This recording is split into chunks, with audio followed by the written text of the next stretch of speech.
Subscribe करें हमारे channel imagine maths को और press the bell icon for latest updates on videos.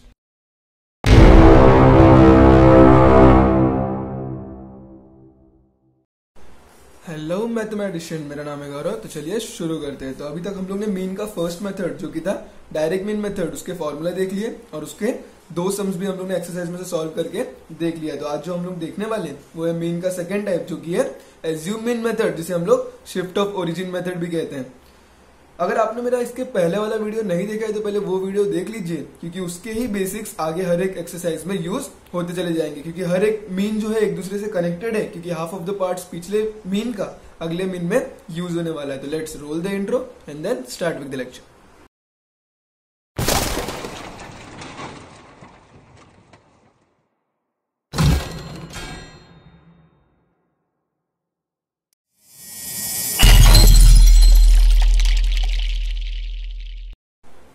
चलिए तो स्टार्ट करते हैं मीन का सेकंड मेथड जो कि है एज्यूम मीन मेथड, जिसे हम लोग शिफ्ट ऑफ ओरिजिन मेथड भी कहते हैं। तो अगर एग्जाम में एज्यूम मीन मेथड पूछे या फिर शिफ्ट ऑफ ओरिजिन मेथड पूछे, दोनों का मतलब सेम ही होगा। यहाँ पर देखिए एज्यूम मीन मेथड या फिर शिफ्ट ऑफ ओरिजिन मेथड का फॉर्मूला क्या है। तो पहले फॉर्मूला देख लेते हैं। फॉर्मूला है D bar is equals to summation of F I D I upon summation of F I, और उसके साथ में एक और फॉर्मूला है जो कि है एक्स बार, और एक्स बार का मतलब होता है मीन, तो हमें एक्स बार ही फाइंड आउट करना है। और ये फॉर्मूला है ए प्लस डी बार। तो सबसे पहले हम लोग को डी बार कैलकुलेट करना पड़ेगा एज्यूम मीन निकालने के लिए, क्योंकि एक बार डी बार का वैल्यू आ गया तो उस डी बार के वैल्यू को मैं ए के साथ ऐड कर दूंगा तो मुझे एक्स बार का वैल्यू मिल जाएगा, और मुझे यहाँ पर एक्स बार ही फाइंड आउट करना है। अब देख लेते फॉर्मूले में कौन कौन से टर्म यूज हुए। तो यहाँ पर देखिए पहला वाला जो फॉर्मूला वो है D bar is equal to submission of F I d है upon submission of F i. पिछले वाले मीन में यहाँ पर एक्स बार था, उसलिए f i into x i हो गया था। यहाँ पर डी बार है तो ये F i into D I हो गया। अब देखते हैं कौन कौन से टर्म है। तो यहाँ पर जो पहला टर्म है वो है एफ आई, और एफ आई का मतलब क्या होता है फ्रीक्वेंसी। हमने पहले भी देखा था, पहले वाले फॉर्मूले में भी एफ आई यूज हुआ था। और एफ आई का मतलब क्या होता है फ्रीक्वेंसी, मतलब वो वैल्यू कितने बार रिपीट हुए उसका नंबर ऑफ काउंट्स। उसके बाद यहाँ पर हमें क्या दिख रहा है एफ आई दिख गया। उसके बाद हमें क्या दिख रहा है डी आई। तो डी आई को हम लोग कहते हैं डिविएशन। तो डिविएशन फाइंड आउट करने के लिए फिर से एक फॉर्मूला है जो कि डी आई का है। तो डी आई का फॉर्मूला क्या है कि d i is equals to x i minus a. तो जहां पर हमें एक्स आई की भी जरूरत पड़ेगी, तो एक्स आई का मतलब क्या होता है क्लास मार्क, जो कि हम लोग ने पहले भी देखा था। और क्लास मार्क का मतलब क्या होता है कि जो भी क्लासेस होंगे उसे ऐड करने के बाद उसका हाफ कर दोगे तो आपको क्या मिल जाएगा क्लास मार्क। यहाँ पर एक नया टर्म दिख रहा है जो कि है ए, जिसे हम लोग कहते हैं एज्यूम्ड मीन। अब देखिए एज्यूम मीन किस तरह से हम लोग को वैल्यू मिलेगा उस टेबल में से। तो एज्यूम मीन हमेशा हमें मिलता है क्लास मार्क में से। तो हम लोग क्या करेंगे एज्यूम मीन फाइंड आउट करने के लिए हम लोग क्लास मार्क में जाएंगे, और क्लास मार्क के जितने भी वैल्यू होंगे, सपोज यहाँ पर 1 2 3 4 5 टोटल 5 वैल्यू है। तो जब 5 वैल्यूज होंगे टोटल कॉलम में, तो हम लोग क्या करेंगे क्लास मार्क के वैल्यू देखेंगे कितने 5 है, तो हम लोग क्या करेंगे 5 का हाफ करेंगे। तो अगर मैं 5 का हाफ करूंगा तो वो कितना होगा 2.5।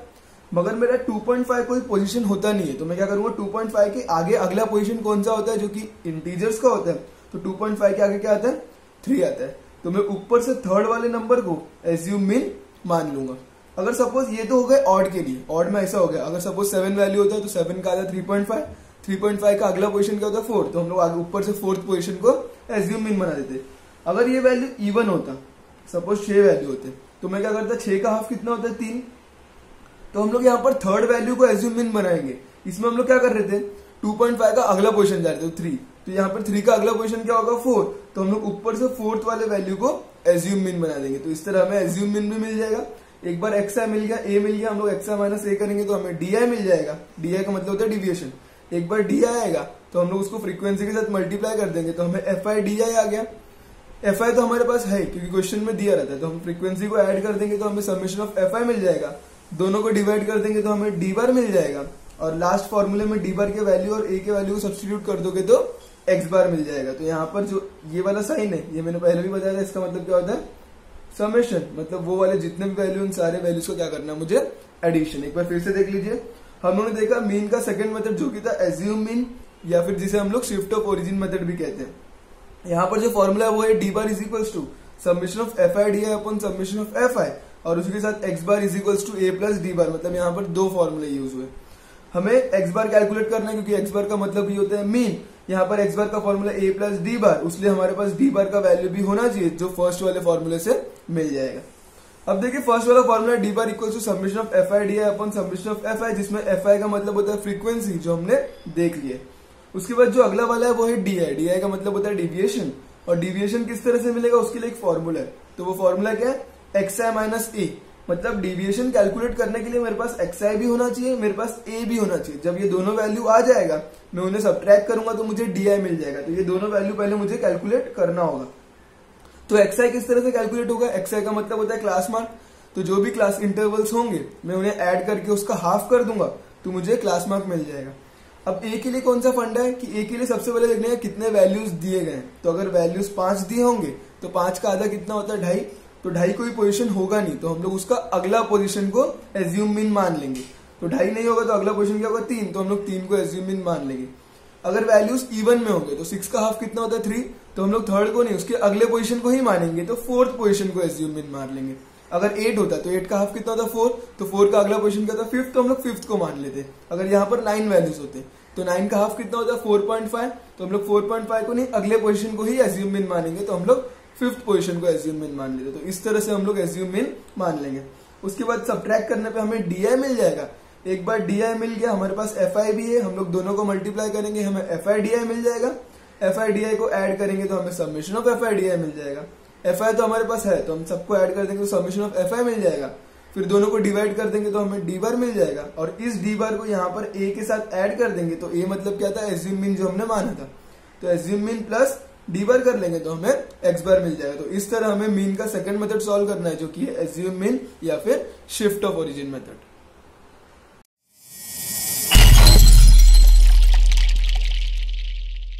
चलिए, तो हम लोग ने अभी तक फॉर्मूला देख लिया एज्यूम मीन या फिर शिफ्ट ऑफ ओरिजिन मेथड का। अब उसके एक्सरसाइज के क्वेश्चंस देख लेते हैं जो कि बेस्ड है एज्यूम मीन या फिर शिफ्ट ऑफ ओरिजिन मेथड पे। तो यहाँ पर देखते हैं ये हमारा एक्सरसाइज नंबर 6.1 का पार्ट 2 वीडियो है, क्योंकि पार्ट 1 वीडियो में हमने डायरेक्ट मीन मेथड का क्वेश्चन नंबर 1 और क्वेश्चन नंबर 3 कर लिया था। अब इस एक्सरसाइज में एज्यूम मीन मेथड या फिर शिफ्ट ऑफ ओरिजिन मेथड के भी 2 क्वेश्चन है, एक है क्वेश्चन नंबर 2 और एक है क्वेश्चन नंबर 4। तो ये दोनों भी हम लोग यहाँ पर सॉल्व कर लेते हैं। तो देखते हैं क्वेश्चन क्या है। तो question number 2, in the following table the toll paid by drivers and the number of vehicles is shown. तो यहाँ पर क्या दिया है कि हमें टोल इन रुपीज दिया है कि जो ड्राइवर्स लोग पे कर रहे हैं, और वहां पर कितना नंबर ऑफ व्हीकल्स है उस व्हीकल्स के फ्रीक्वेंसीज दिए। मतलब हमें क्वेश्चन में फिर से क्लास इंटरवल्स दिया और उसके साथ साथ फ्रीक्वेंसीज दिए। Find the mean of toll by assume mean method. तो हमें यहाँ पर बताया कि हमें एज्यूम मीन मेथड से उसका मीन फाइंड आउट करना है, किसका, टोल का। तो यहाँ पर देख लेते हैं इसे हम लोग किस तरह से सॉल्व करेंगे। तो यहाँ पर देखिए टोल इन रुपीज, तो जो भी हमें हॉरिजॉन्टली दिया है उसे वर्टिकली लिख लेते हैं। तो यहाँ पर दिया है टोल जो कि दिया है रुपीज में, तो यहाँ पर मैं लिख लेता हूँ। फिर उसके बाद दिया हमें नंबर ऑफ व्हीकल्स। अब ये सारे वैल्यूज में कॉपी कर लेता हूँ। तो टोल इन रुपीज दिया 300 से 400, फिर 400 टू 500, 500 टू 600, 600 टू 700 और 700 टू 800। उसके फ्रीक्वेंसीज कितने दिए 80, 110, 120, 70 और 40। तो ये सारे वैल्यूज हमें दिए गए। अब देखिए क्वेश्चन में क्लास इंटरवल दिया रहता है, उसके साथ में क्या दिया था फ्रीक्वेंसी। मतलब ये सारे वैल्यू फ्रीक्वेंसी से जो मैंने यहाँ पर लिखे, तो इसे मैं डिनोट कर देता हूँ क्योंकि फ्रीक्वेंसी को हम लोग डिनोट करते हैं एफ आई से। अब देखिए जब भी आप लोग मीन सॉल्व आउट करोगे तो मीन में जब भी हम लोग मीन सॉल्व करेंगे तो जो हमारा फर्स्ट कॉलम होगा हमारी तरफ से, या फिर अगर मैं सबके साथ कंसीडर करूँ तो वो थर्ड कॉलम होगा। तो थर्ड कॉलम मीन में हमेशा एक्स आई आते हैं। तो हम लोग हर बार मीन जब भी फाइंड आउट करेंगे तो जो हमारा थर्ड कॉलम बनेगा वो क्या बनेगा एक्स आई, और एक्स आई का मतलब क्या होता है क्लास मार्क। तो क्लास मार्क हमें किस तरह से मिलेगा, जो भी क्लासेस रहेंगे हम उन्हें ऐड करके उसका हाफ कर देंगे। तो हम ऐड करते हैं 300 प्लस 400 700, और 700 का मैं आधा करूंगा, 700 का आधा करूंगा तो वो हो जाएगा 350। उसी तरह 400 प्लस 500 तो ये हो गया 900, और 900 का मैं आधा मतलब 900 का आधा करूंगा तो वो हो जाएगा 450 या 450। अब 500 प्लस 600 तो ये हो गया 1100, और 1100 का मैं अगर हाफ करूंगा तो वो हो जाएगा 550। उसी तरह 600 प्लस 700 तो ये हो गया 1300, और अगर मैंने 1300 का हाफ किया तो वो हो जाएगा 650। उसी तरह 700 प्लस 800 तो ये हो गया 1500, और अगर मैंने 1500 या फिर 1500 का हाफ किया तो वो हो जाएगा 750 या 750। तो ये हो गया हमारे क्लास मार्क। अब देखिए हमारा फॉर्मूला क्या था, वो फॉर्मूला एक बार लिख लेता हूं। तो फॉर्मूला क्या था हमारा, D bar is equals to summation of F I D I upon summation of F I. तो फॉर्मूला कुछ इस तरह से था। तो हमारे पास फॉर्मूले के हिसाब से एफ आई फ्रीक्वेंसीज तो वो मेरे पास है। अब मुझे क्या निकालना है, डी आई। तो देखिए मेरे को इतना पता है कि जब भी थर्ड कॉलम निकालूंगा वो एक्स आई का ही निकालूंगा, तो मैंने क्लास मार्क तो निकाल लिया। अब डी आई, तो डी आई कैलकुलेट करने के लिए हमने फॉर्मूले में देखा था, जब फॉर्मूला में एक्सप्लेन करा तो उसमें बताया था डी आई मतलब होता है डिविएशन, और वो किस तरह से निकलता है, एक्स आई माइनस ए करने के बाद। तो अब देखिए एक्स आई तो मेरे पास है, तो एक्स आई तो मेरे पास ऑलरेडी है। अब मुझे क्या चाहिए, ए। तो जब भी किसी चीज की जरूरत पड़ेगी वो हमेशा उसके पिछले कॉलम से मिल जाएगा, मतलब ए का वैल्यू भी पिछले कॉलम मतलब क्लास मार्क से मिल जाएगा, वो मैंने बताया था। अब देखिए यहां पर मैं लिख लेता हूं d i is equal to x i का, तो एक्स आई रहेगा क्योंकि एक्स आई का वैल्यू हर बार चेंज होगा। ए का वैल्यू कांस्टेंट रहेगा, वो हम लोग को इसमें से सेलेक्ट करना है। अब ए का वैल्यू किस तरह से सेलेक्ट होगा, क्लास मार्क में देखना है कितना वैल्यू है, तो 1 2 3 4 5 टोटल 5 वैल्यू है। तो मैं 5 का हाफ करूंगा जो कि होगा 2.5। तो 2.5 कोई पोजीशन नहीं होगा, तो मैं थर्ड पोजीशन को ए बना दूंगा। तो ऊपर से थर्ड पोजीशन कौन सा, 1 2 3, तो थर्ड पोजीशन है 550। तो मेरा ए का जो वैल्यू होगा वो कितना हो जाएगा, 550। तो ए के वैल्यू को मैं यहां पर लिख लेता हूं 550। अब देखिए मैं क्या करूंगा, अब मुझे क्या करना है, डी आई कैलकुलेट करने के लिए पहले एक्स आई माइनस ए करना है, मतलब एक्स आई माइनस 550। पहले वाले के लिए एक्स आई कितना है, 350, तो 350 माइनस 550। तो यहां पर वैल्यू छोटा है, यहां पर वैल्यू बड़ा है, तो ये क्या होगा, नेगेटिव में आंसर आएगा। तो उसके लिए एक लॉजिक है। तो लॉजिक क्या है कि एज्यूम मीन के सामने वाला वैल्यू को 0 कंसिडर कर लेने का, उसके ऊपर वाले वैल्यू नेगेटिव आएंगे और उसके नीचे वाले वैल्यू पॉजिटिव आएंगे। तो इससे बहुत ही इजीली सॉल्व हो जाएगा। अब देखिए अब मैं क्या करूंगा, 350 और 550 दिख रहे हैं। अब मैं देखूंगा नहीं छोटा बड़ा क्या, क्योंकि मैंने साइन ऑलरेडी डाल चुके हैं। तो मैं क्या करूंगा, ये दोनों में बड़ा वैल्यू देखूंगा। बड़ा वैल्यू कौन सा, 550। अगर मैं 550 में से 350 माइनस करूंगा तो वो हो जाएगा 200। अब अगर मैं 550 में से 450 माइनस करूंगा तो वो हो जाएगा 100। अब ये तो 0 आ चुका है। अब यहाँ पर तो यहाँ दोनों में बड़ा कौन सा, ये, तो मैं इससे इसको माइनस करूंगा। 650 में से मैं 550 माइनस करूंगा तो ये हो जाएगा 100, और 750 में से मैं 550 माइनस करूंगा तो ये हो जाएगा 200। तो मुझे यहाँ पर डी आई के वैल्यू भी मिल गए। अब मैं क्या करूंगा, मेरे पास एफ आई भी आ गया, मेरे पास डी आई भी आ गया। अब मैं दोनों को मल्टीप्लाई करूंगा तो मुझे क्या मिल जाएगा, f i into D I. अब एफ आई डी आई मतलब मुझे ये वाले कॉलम को इस वाले कॉलम के साथ मल्टीप्लाई करना है। तो करते हैं 80 इंटू 200। तो यहाँ पर ये फिर से एक फंड है कि ए के सामने वाला आंसर 0 ही आएगा, उसके ऊपर वाला आंसर नेगेटिव आएगा और उसके नीचे वाला आंसर पॉजिटिव आएगा। तो ये लॉजिक है, ये तो हम लोग ने सीधा लिख लेना है। अब देखिए 80 इंटू 200, अगर आप 200 को 80 से मल्टीप्लाई करोगे तो वो हो जाएगा 16,000। उसके बाद अगर आप 110 को 100 से मल्टीप्लाई करोगे तो वो हो जाएगा 11000 मतलब 11,000। अब आप 70 इंटू 100 मल्टीप्लाई करोगे तो वो हो जाएगा 7,000, और अगर 40 इंटू 200 करोगे तो वो हो जाएगा 8,000। तो यहाँ पर मुझे सारे वैल्यूज मिल गए। अब मुझे क्या करना है, summation of F I D I निकालना, मतलब मुझे summation of F I D I निकालना है और मुझे summation of F I B निकालना है। तो मुझे दोनों का समेशन निकालना है। तो दोनों का समेशन निकालते सबसे पहले summation of F I D I निकालते हैं। तो मैं एक रफ पेज ले लेता हूं, उस पे इसे सॉल्व करता हूं। तो यहां पर हो गया हमारा रफ।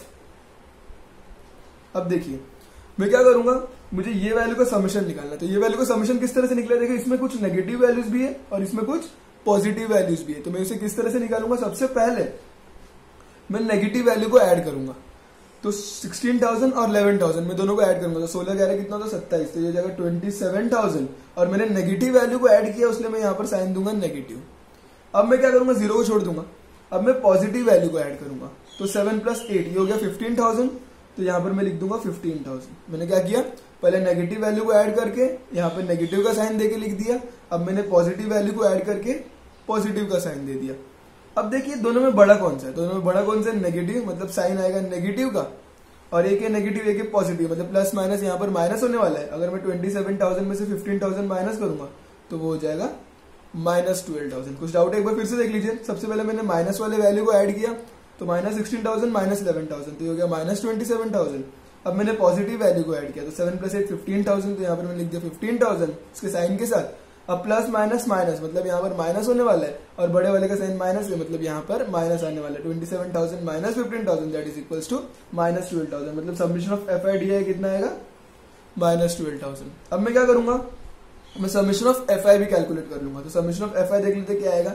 तो समेशन ऑफ एफ आई के लिए मैंने एफ आई के वैल्यू को ऐड करना है। तो 80 + 110 that is equals to 190, 190 + 120 that is equals to 310, 310 plus 70 that is equal to 380 और 380 plus 40 that is equal to 420। एक बार फिर से देख लेते हैं 80 plus 10 190 190 plus 120 that is equal to 310 310 plus 70 that is equal to 380 और 380 plus 40 that is equal to 420। अब मुझे summation of F I D i मिल गया दैट इज माइनस 12,000 और मुझे समेशन ऑफ एफ आई मिल गया 420। तो यहाँ पर सब्स्टिट्यूट कर देता हूँ। Summation of F I D I कितना मिला है minus 12,000 upon summation of F i कितना मिला है 420। अब देखिए मैं इसे सॉल्व करता हूं तो मुझे डी बार का वैल्यू मिल जाएगा। अब देखिए एक वैल्यू नेगेटिव है ऊपर वाला और नीचे वाला वैल्यू पॉजिटिव है, मतलब जो भी साइन आएगा वो नेगेटिव में ही आएगा जो भी आंसर आएगा। तो मैं पहले से ही माइनस डाल के छोड़ देता हूँ, क्योंकि अगर मैं पहले से ही माइनस डाल दूंगा तो मैं बाद में सॉल्व आउट करने के बाद आके भूलूंगा नहीं, क्योंकि यहाँ पर मुझे माइनस तो गारंटीड लगने ही वाले। अब मैं इसे सॉल्व कर लेता हूँ तो माइनस 12,000 अपॉन 420, तो ये 0 और ये 0 कैंसिल हो जाएगा। तो फिर से मैं रफ पीस निकाल लेता हूँ और उस पर इसे सॉल्व करता हूँ। तो यहाँ पर देखिए क्या दिया है, यहाँ पर दिया है डी बार का वैल्यू माइनस 1200 अपॉन 42। तो मैं इसे यहाँ पर ही सॉल्व कर लेता हूँ। अब देखिए ये 2 से कैंसिल होगा तो मैं माइनस का साइन को हटा देता हूँ, क्योंकि मैंने ऑलरेडी माइनस यहाँ पर डाल लिया। अब देखिए 2 21 से 2 के टेबल में आएगा, 2 के टेबल में ये आएगा तो 2 600 से। अब दोनों भी 3 के टेबल में आएंगे तो मैं 3 का टेबल भी देख लेता हूँ। 3 7 से 21 और ये 3 200 से, तो ये हो गया 200 अपॉन 7। तो इसे मैं सॉल्व कर लेता हूँ। 7 2 से 14 60, 7 8 से 56, ये हो गया 40। फिर पॉइंट यहाँ पर 40 आ गया, मतलब 7 5 से 35, तो यहाँ पर आ गया 50। फिर उसके बाद 7 7 से 49, ये आ गया 10 और 7 1 से 7। तो मैं पॉइंट के आगे 3 नंबर तक ही निकालूंगा। अब मैं क्या करूंगा, अगर पॉइंट के आगे जो थर्ड नंबर होगा वो अगर 4 से बड़ा होगा तो मैं उसके पहले वाले वैल्यू में 1 ऐड कर दूंगा। तो ये 4 से बड़ा है क्या, नहीं है, तो मेरा जो वैल्यू आएगा वो कितना है 28.57। अगर ये वाला वैल्यू थर्ड वाला वैल्यू 4 से बड़ा नहीं होगा तो मैं क्या करूंगा, सेकंड वैल्यू को एज इट इज लिख दूंगा। तो यहाँ सेकंड वैल्यू को मैंने एज इट इज लिख दिया, तो इसका आंसर कितना है 28.57। तो मैं उसे यहाँ पर लिख लेता हूँ कि माइनस 28.57। तो यहाँ पर मुझे क्या मिल गया, डी बार का वैल्यू मिल गया। अब मुझे क्या करना है, मुझे क्या कैलकुलेट करना है, एक्स बार कैलकुलेट करना है। तो एक्स बार के लिए फॉर्मूला क्या था, x bar is equals to A plus D bar. तो यहाँ पर therefore x bar is equals to a का वैल्यू, तो ए का वैल्यू उन्होंने एज्यूम किया था कितना था 550, तो यहाँ पर आ गया 550 प्लस डी बार का वैल्यू, तो डी बार का वैल्यू नेगेटिव में तो वो हो जाएगा माइनस 28.57। आप लोग जब भी डी बार निकालोगे डी बार हमेशा नेगेटिव में ही निकलने वाला है। तो यहाँ पर 550 प्लस डी बार का वैल्यू ब्रैकेट में लिखा माइनस 28.57। तो ये हो जाएगा therefore x bar is equals to 550 plus minus minus, और ये वैल्यू को एज इट इज लिख देता 28.57। Therefore x bar is equals to, अब इसे माइनस करते हैं तो देखिए माइनस किस तरह से होगा। तो फिर से रफ पीस निकाल लिया, तो ये कितना है 550 माइनस किससे करना है 28.57। तो यहाँ पर देखिए यहाँ पर कुछ ऊपर पॉइंट नहीं था तो मैंने यहाँ पर पॉइंट डाल दिया। अब पॉइंट के नीचे ही पॉइंट आता है, तो पॉइंट के नीचे पॉइंट आ गया। यहाँ पर क्या है 28, तो मैंने यहाँ पर लिख दिया 28। पॉइंट के आगे क्या 57, ऊपर पॉइंट के आगे कुछ नहीं था तो 0। तो देखा आपने मैंने किस तरह से लिखा, पॉइंट के नीचे ही पॉइंट आता है तो मैंने 550 के आगे पॉइंट लगा दिया। अब ये वाला पॉइंट इसके आगे, पॉइंट के आगे 57, पॉइंट के पीछे 28, तो मैं माइनस कर लेता हूँ। तो अब देखिए ये 5 का हो जाएगा 4, ये यहाँ पर जाएगा तो ये हो जाएगा 10, 10 का हो जाएगा 9, वो इसे पहुंचा देगा, ये फिर से हो जाएगा 9 और ये हो जाएगा 10। तो 10 में से 7 गया 3, 9 में से 5 गया 4, पॉइंट के नीचे पॉइंट, 9 में से 8 गया 1, 4 में से 2 गया तो वो 2 और ये हो गया 521.43। तो ये हो गया हमारा फाइनल आंसर। तो यहाँ पर जो एक्स बार का आंसर आएगा वो कितना आएगा 521.43। अब देखिए यूनिट, तो यूनिट हम लोग कहाँ से लिखते हैं, यूनिट हमेशा हम लोग क्लास इंटरवल का यूनिट देखते, तो क्लास इंटरवल का यूनिट क्या है रुपीज। तो ये हो जाएगा 521.43 रुपीज। तो ये हो जाएगा हमारा फाइनल आंसर। इसके बाद हमें स्टेटमेंट भी लिखना पड़ेगा देयरफॉर। तो यहाँ पर स्टेटमेंट फाइंड के आगे the mean of toll, the mean of toll is rupees 521.43। तो ये हो गया हमारा पूरा एज्यूम इन मेथड या फिर shift of origin method solve. एक बार फिर से देख लीजिए, तो हमें क्या दिया है, हमें टोल इन रुपीज और नंबर ऑफ व्हीकल्स, मतलब हमें क्लास इंटरवल और फ्रीक्वेंसीज दिए हैं। तो मैंने लिख दिया क्लास इंटरवल उसको वर्टिकली और फ्रीक्वेंसी को भी वर्टिकली। अब जब भी मीन सॉल्व आउट करोगे तो जो थर्ड कॉलम होगा वो होगा एक्सआई का, मतलब जो कि होता है क्लास मार्क, तो मैंने वो भी लिख लिया। अब क्लास मार्क किस तरह से सॉल्व होता है, जो भी क्लासेस है उसे ऐड करके उसका आधा करते जाओ तो आप लोग को पूरा एक्सआई मिल जाएगा। अब मुझे फॉर्मूले के हिसाब से एफ आई के साथ डी आई चाहिए, तो मुझे डी आई कैलकुलेट करना है। और डी आई किस तरह से कैलकुलेट होगा, डी आई का मतलब होता है डिविएशन, और डिविएशन कैलकुलेट होता है एक्स आई माइनस ए से। तो एक्स आई के तो मेरे पास वैल्यूज है, मेरे पास ए के वैल्यू नहीं है, तो मैं उसे एज्यूम करूंगा। तो जो भी वैल्यू चाहिए रहेगा हमें उसके प्रीवियस कॉलम से ही मिल जाएगा। तो डी आई के लिए ए चाहिए, तो ए उसके पिछले कॉलम मतलब एक्स आई से मिल जाएगा। अब ए किस तरह से मिलेगा, जितने भी वैल्यूज होंगे उन वैल्यूज को काउंट करके उसका आधा करने का और उसके अगले वैल्यू को ए बना देने का। तो यहाँ पर वैल्यू था 5, 5 का आधा किए तो वो कितना हो गया 2.5, तो अगला वैल्यू मतलब 3, तो मैंने थर्ड वैल्यू को एज्यूम इन बना दिया, तो ये ए बन गया। अब मैंने क्या किया, एक्स आई माइनस 550 लिख दिया, क्योंकि ए का वैल्यू कांस्टेंट होगा और एक्स आई का वैल्यू हर बार चेंज होगा। अब ए के सामने जो भी वैल्यू रहेगा वो 0, ए के ऊपर जो भी वैल्यू रहेगा वो नेगेटिव में, और ए के नीचे जितने वैल्यू रहेंगे वो पॉजिटिव में। अब मैंने साइन डाल दिए। अब मैं देखूंगा दोनों में बड़ा कौन सा, तो 550 में से 350 गया 200, 550 में से 450 गया 100। अब ये दोनों में बड़ा कौन सा, ये तो 650 में से 550 गया 100 और 750 में से 550 गया तो 200। यहाँ पर मुझे साइन देखने की जरूरत नहीं पड़ी क्योंकि मैंने साइन ऑलरेडी पहले से डाल दिया। उसके बाद एक बार डी आई आ गया तो मैं एफ आई के साथ डी आई को मल्टीप्लाई करूंगा। तो मैंने एफ आई डी आई को मल्टीप्लाई किया तो उसके वैल्यूज मैंने लिख लिए। अब एडिशन के टाइम पे हमने फंडा कैसा देखा कि पहले नेगेटिव वैल्यू को ऐड करके नेगेटिव साइन देके लिख दो, फिर उसके बाद पॉजिटिव वैल्यू को ऐड करके पॉजिटिव साइन देके लिख दो, माइनस प्लस होगा माइनस, और जो भी बड़े वाले का साइन रहेगा माइनस डाल दिया और मैंने इसको कर दिया। हर बार एफ आई डी आई का वैल्यू नेगेटिव में ही आएगा और डी बार का वैल्यू भी नेगेटिव में ही आएगा डिवाइड करने के बाद। तो अब मैंने इन दोनों को डिवाइड किया जिससे मुझे डी बार का वैल्यू मिला।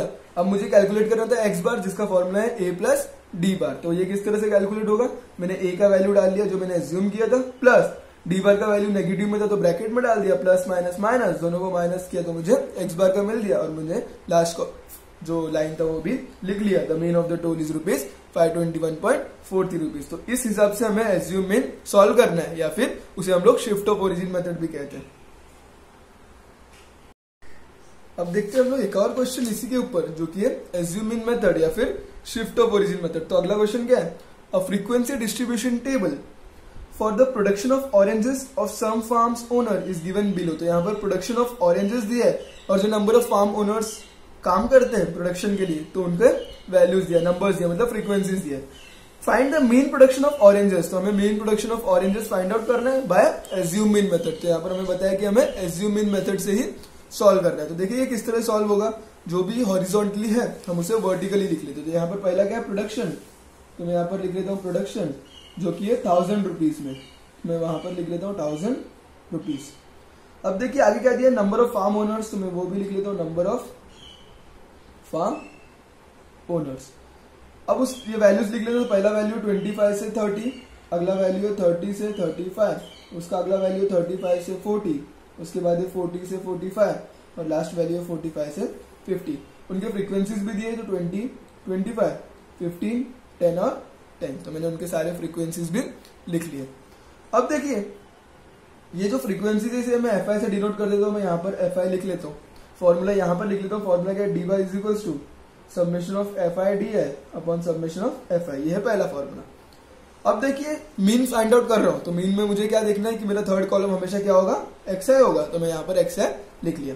अब एक्स आई क्या होता है, क्लास मार्क, और ये कैलकुलेट किस तरह से होगा, मेरा जो भी क्लासेस होंगे मैं उसे ऐड करूंगा और ऐड करने के बाद उसका हाफ कर दूंगा। तो यहाँ पर देखिए 30 प्लस 25, तो 30 प्लस 25 कितना होता है 55।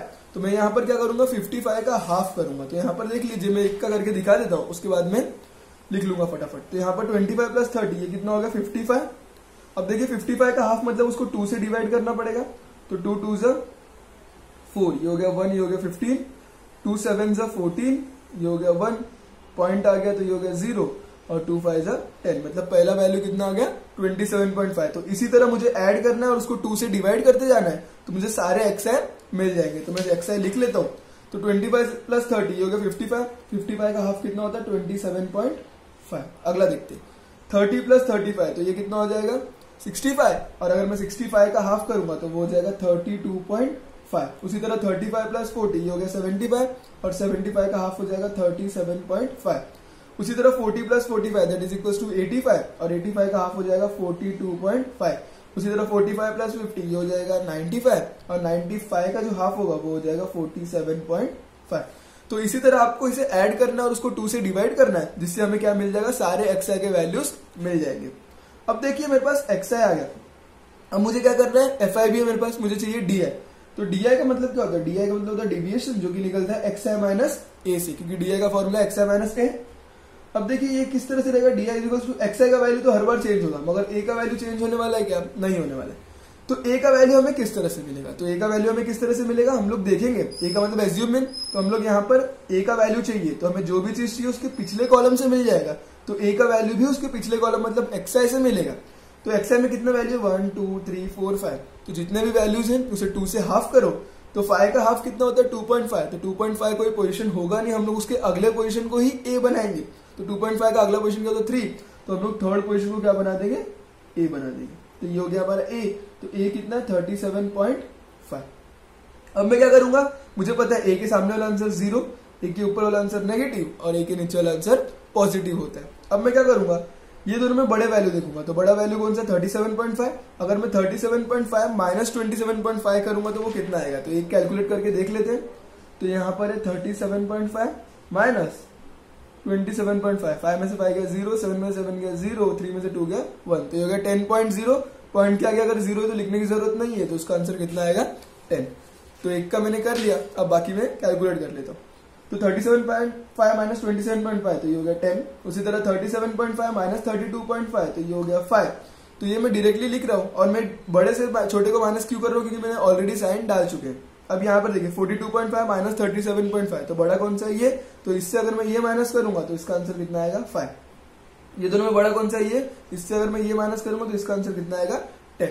तो मुझे यहाँ पर डी आई के वैल्यूज भी मिल गए। तो एक बार डी आई के वैल्यू मिल गए तो मैं क्या करूंगा, देखिए मेरे पास एफ आई भी आ गया, मेरे पास डी आई भी आ गया, तो मैं दोनों को मल्टीप्लाई कर दूंगा। तो मुझे क्या मिल जाएगा, f i into D I, मतलब मुझे ये कॉलम को, एफ आई के कॉलम को और डी आई के कॉलम को मल्टीप्लाई करना है।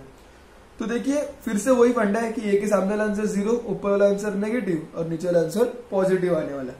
तो अब डायरेक्टली मल्टीप्लाई करते हैं। 20 इंटू 10, तो ये हो गया 200। 25 इंटू 5, तो 25 इंटू 5 ये कितना हो गया 125। उसके आगे देखते हैं 10 इंटू 5, तो ये हो जाएगा 50 और 10 इंटू 10, तो ये हो जाएगा 100। तो मुझे यहाँ पर सारे वैल्यूज मिल गए। अब मुझे क्या करना है, इसका सबमिशन निकालना है, submission of F I D I, और उसके बाद मुझे सबमिशन ऑफ एफ आई भी निकालना है। तो दोनों का सबमिशन निकाल लेते हैं। सबमिशन का लॉजिक मैंने क्या देखा था कि पहले नेगेटिव वैल्यू को ऐड करने का, तो 200 प्लस 125, तो ये कितना हो जाएगा 325। नेगेटिव वैल्यू ऐड किया उसने नेगेटिव का साइन। अब पॉजिटिव वैल्यू ऐड करते हैं 100 प्लस 50, 100 प्लस 50, तो ये होगा 150, जिसका साइन होगा पॉजिटिव। प्लस माइनस मतलब माइनस होगा, बड़े वाले का साइन माइनस है, मतलब यहाँ पर माइनस। अब माइनस कर लेते हैं, 325 में से मैं 150 माइनस कर लेता हूँ, तो 5 में से 0 गया, तो ये कितना हो जाएगा 5। 2 में से 5 जाएगा नहीं, तो ये हो जाएगा 12। 12 में से 5 गया, तो ये कितना हो जाएगा 7, और 2 में से 1 गया, तो ये हो गया 175। तो यहाँ पर वैल्यू आ गया 175, जो कि है नेगेटिव में। एक बार फिर से देखिए, नेगेटिव वैल्यू को ऐड करके नेगेटिव का साइन, पॉजिटिव वैल्यू को ऐड करके पॉजिटिव का साइन, प्लस माइनस होगा माइनस, इसलिए 325 माइनस 150 किया, तो हो गया 175। बड़े वाले का साइन है माइनस, इसलिए यहाँ पर आ गया माइनस, तो ये हो गया माइनस 175। तो यहाँ पर लिख लेता हूँ माइनस 175। अब मैं सबमिशन ऑफ एफ आई के वैल्यू को ऐड कर लेता हूँ। तो 20 प्लस 25 हो गया 45, 45 प्लस 15 हो गया 60, प्लस 10 70, प्लस 10 80, तो ये वैल्यू हो गया 80। अब मैं यहाँ पर लिख लेता हूँ, therefore D bar is equal to submission of F I D I का वैल्यू कितना है minus 175 upon submission of F I का वैल्यू कितना है 80। अब मुझे पता है जो भी डी बार का आंसर आएगा वो नेगेटिव में ही आने वाला है, क्योंकि यहाँ पर एक वैल्यू नेगेटिव है, तो मैं पहले से यहाँ पर नेगेटिव डाल के छोड़ दूंगा। क्यों पहले से ही डाल रहा हूँ कि बाद में सॉल्व करने का आया तो मुझे अगर भूल गया तो मैंने पॉजिटिव वैल्यू लिख दिया तो आंसर गलत हो जाएगा, तो मैं पहले से ही नेगेटिव डाल देता हूँ कि आते ही मुझे पता चल जाए कि ये वैल्यू नेगेटिव ही होने वाले हैं। अब मैं क्या करूंगा, दोनों को डिवाइड कर लेता हूँ। तो सबसे पहले ये दोनों 5 के टेबल में जाएंगे, तो उससे कर लेता हूँ, क्योंकि एक जगह 0 एक जगह 5, तो 5 1 जा 5, 5 6 जा 30, तो ये हो गया 5 16 जा, ये भी कर लेता हूँ, 5 3 जा 15, 2 कैरी हो गया, तो 5 5 जा 25, तो ये हो गया 35/16। अब देखिए 35/16 हो गया, तो मैं यहाँ पर उसे सॉल्व कर लेता हूँ। तो ये कितना हो गया 35/16, तो इसे सॉल्व करते हैं 16 35, तो 16 2 जा 32, तो ये हो गया 3, तो हो गया 30, यहां पर आ गया पॉइंट। अब देखिए आगे, तो 16 1 जा 16, तो ये हो गया 14, अब ये हो गया 140। अब देखिए अभी मैं 16 कितना सा करूंगा, अगर मैंने 16 9 से किया तो 16 9 से कितना होता है 144, तो वो तो 140 से बड़ा हो जाएगा, तो मैं यहाँ पर 16 8 से करने वाला हूँ। तो यहाँ पर 16 8 से कितना होता है 128, तो यहाँ पर आ गया 128। 128 मतलब 140 में से 128 गया तो वो हो गया 12, यहाँ पर हो जाएगा 120। अब देखिए अगर 16 8 से 128 था तो यहाँ पर तो 120 है, तो उससे छोटा है, तो मुझे 16 7 से करना पड़ेगा, क्योंकि 16 7 से कितना होता है 112। तो यहाँ पर मुझे पॉइंट के आगे 3 नंबर फाइंड आउट कर लिए। तो एक बार पॉइंट के आगे 3 नंबर आ गए, तो पॉइंट के आगे नंबर क्या है 2.187। तो जो भी थर्ड नंबर होगा अगर वो 4 से बड़ा होगा, तो हाँ यहाँ पर 4 से बड़ा है, तो अगर 4 से बड़ा होगा तो उसके पिछले वाले वैल्यू में मैं 1 ऐड कर दूंगा। तो ये 2.18 क्या हो जाएगा 2.19 हो जाएगा, क्योंकि पॉइंट के जो आगे वाला थर्ड नंबर था वो 4 से बड़ा है, इसलिए मैंने थर्ड वाले वैल्यू को सेकंड वाले वैल्यू को 1 से बढ़ा दिया। तो मैंने सेकंड वाले वैल्यू को 8 से 1 बढ़ा दिया, तो हो गया 9। तो इसका आंसर हो गया 2.19। तो मैं यहाँ पर लिख लेता हूँ D bar is equals to minus 2.19। अब देखिए मुझे डी बार का वैल्यू मिल गया 2.19। अब मैं क्या करूंगा, मुझे क्या कैलकुलेट करना है एक्स बार। तो एक्स बार का फॉर्मूला क्या है a plus D bar. Therefore x bar is equals to a का वैल्यू, तो ए का वैल्यू हमने कितना लिया था 37.5, यहाँ पर एज्यूम किया था, प्लस डी बार का वैल्यू तो हो जाएगा माइनस 2.19। तो फिर से सॉल्व करते हो जाएगा X bar is equals to 37.5 plus minus minus, और ये हो गया 2.19। तो अब मुझे इसे भी माइनस करके देखना है, तो वो भी कर लेते हैं। तो वैल्यू क्या है 37.5 माइनस पॉइंट के नीचे पॉइंट आता है तो 2.19, तो यहाँ पर 0, यहाँ पर भी 0, तो माइनस कर लेते।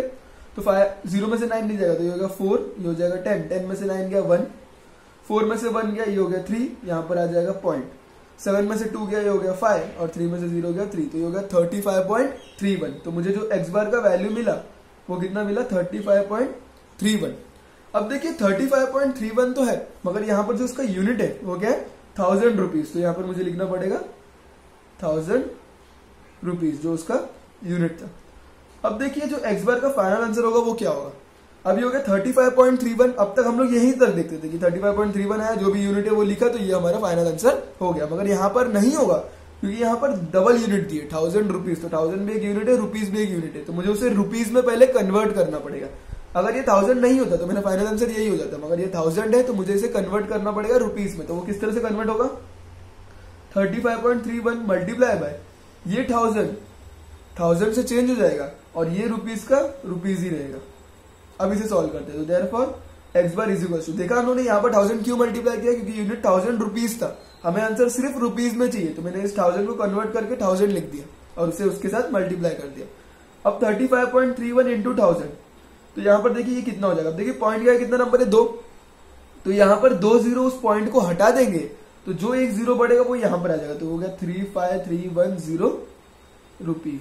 तो एक बार फिर से देखिए पॉइंट के आगे 2 नंबर था, तो यहाँ पर ये 2 जीरो इस 2 पॉइंट को हटा देंगे, तो पॉइंट हट गया, ये 2 जीरो भी हट गए। अब बचा एक जीरो जो कि 35,310 के साथ ऐड हो गया। अगर इस तरह से नहीं आता तो आप मल्टीप्लाई करके भी देख सकते हो। तो जो एक्स बार का फाइनल आंसर होगा वो हो जाएगा 35,310 रुपीज। लास्ट में स्टेटमेंट लिखना पड़ेगा फाइंड के आगे। तो the main production of oranges, the main production of oranges is ₹35,310। तो एक बार फिर से देख लेते हैं। यहाँ पर हमें 2 वैल्यूज दिए थे, एक दिया था प्रोडक्शन जो कि 1000 रुपीज में, और एक दिया number of farm owners. Class intervals दिया था और फ्रीक्वेंसीज दिया था, हमने वर्टिकली लिख लिया। मीन कर रहे हैं उसलिए सबसे पहले एक्सआई निकालेंगे, तो मैंने क्लास मार्क भी कैलकुलेट कर लिया, जो कि कैलकुलेट होता है क्लासेस को ऐड करके उसका हाफ करने के बाद। उसके बाद मुझे एफआई मिल गया, मुझे डीआई निकालना है फॉर्मूले के हिसाब से। तो मैं डीआई किस तरह से निकालूंगा एक्सआई माइनस ए करके, जिसमें एक्सआई के वैल्यूज है, मुझे ए के वैल्यूज चाहिए, और ए का वैल्यू मतलब होता है एज्यूम मीन। तो जिस भी चीज की जरूरत पड़ेगी वो हमेशा उसके पिछले कॉलम से ही मिलता है। तो यहाँ पर ए की जरूरत पड़ी तो वो भी उसके पिछले कॉलम मतलब एक्सआई से मिल जाएगा। एक्सआई में कितने वैल्यू है वो उसे काउंट करके उसका हाफ करने का, तो यहाँ पर 5 वैल्यू उसे काउंट करके हाफ किया तो हो गया 2.5। तो हम लोग 2.5 के आगे पोजीशन पे जाएंगे जो कि 3, तो हमने थर्ड पोजीशन को ऊपर से ए बना लिया। अब मैंने यहाँ पर लिख लिया। अब मुझे पता है कि ए के सामने वाला आंसर 0 ही होता है, ए के ऊपर वाला आंसर नेगेटिव होता है, ए के नीचे वाला आंसर पॉजिटिव होता है। तो मैंने क्या किया, मैंने दोनों में बड़ा वैल्यू देखा, दोनों में बड़ा वैल्यू क्या 37.5, बड़े वैल्यू को छोटे से माइनस कर दिया। तो यहाँ पर मैंने इसे माइनस किया तो इसका आंसर आ गया 10। अब बड़े वाले वैल्यू से इसे माइनस कर दिया तो उसका आंसर आ गया 5। साइन तो ऑलरेडी डाल चुका है, तो यहाँ पर मुझे देखने की जरूरत नहीं, मुझे सिर्फ देखना है बड़ा कौन सा छोटा कौन सा और माइनस करते जाना है। तो मैंने सब माइनस किया, मुझे डीआई मिल गया। एक बार डी आई मिल गया तो मेरे पास एफ आई भी आ गया, डी आई भी आ गया, दोनों को मल्टीप्लाई कर दिया तो एफ आई डी आई मिल जाएगा। तो मैंने मल्टीप्लाई किया जिससे मुझे एफ आई डी आई मिल गया। उनका समेशन निकाला, तो समेशन का लॉजिक था पहले नेगेटिव वैल्यू को ऐड करके लिखो, फिर पॉजिटिव वैल्यू को ऐड करके लिखो, उसका साइन देके और बाद में उसे सॉल्व कर लो। तो यहाँ पर माइनस में ही आंसर हमेशा आएगा। मैंने एफ आई का भी समेशन निकाल लिया, दोनों को डिवाइड कर दिया जिससे आंसर डी बार का आ गया -2.19 और डी बार का आंसर हमेशा नेगेटिव में ही होगा। अब मैं एक्स बार के साथ ए प्लस डी बार कर लूंगा, तो ये इसे सॉल्व करने के बाद एक्स बार का आंसर आया 35.31 थाउजेंड रुपीज। मैंने 1000 को हटाना है इसलिए मैंने 1000 से मल्टीप्लाई कर दिया। अब जो उसका आंसर आया वो आया 35310। यहाँ पर पॉइंट के आगे 2 नंबर था तो 2 जीरो उस पॉइंट को हटा देंगे और 1 जीरो यहाँ पर ऐड हो जाएगा, तो ये हो जाएगा 3531 रुपीज। तो लास्ट स्टेटमेंट लिख दिया, the main production of oranges is rupees 35310। तो हम लोग ने पार्ट 2 भी देख लिया। पार्ट 1 में हमने देख लिया डायरेक्ट मीन मेथड, उसका फॉर्मूला एक्सप्लेनेशन और उसके बाद उसके 2 सम्स एक्सरसाइज नंबर 6.1 के, और उसके बाद हम लोग ने देखा एज्यूम मीन मेथड जिसे हम लोग शिफ्ट ऑफ ओरिजिन मेथड भी कहते हैं। उसका हम लोग ने फॉर्मूला देखा, उसका फॉर्मूला एक्सप्लेनेशन देखा कि फॉर्मूला में कौन कौन से टर्म आए, और उसके बाद हम लोग ने उसका भी 2 क्वेश्चंस देख लिया एक्सरसाइज नंबर 6.1 से, जो कि है क्वेश्चन नंबर 2 और क्वेश्चन नंबर 4। तो आने वाले अगले वीडियो में जो कि होगा एक्सरसाइज नंबर 6.1 का पार्ट 3 वीडियो, जिसमें हम लोग देखेंगे स्टेप डिविएशन मेथड। तो थैंक यू।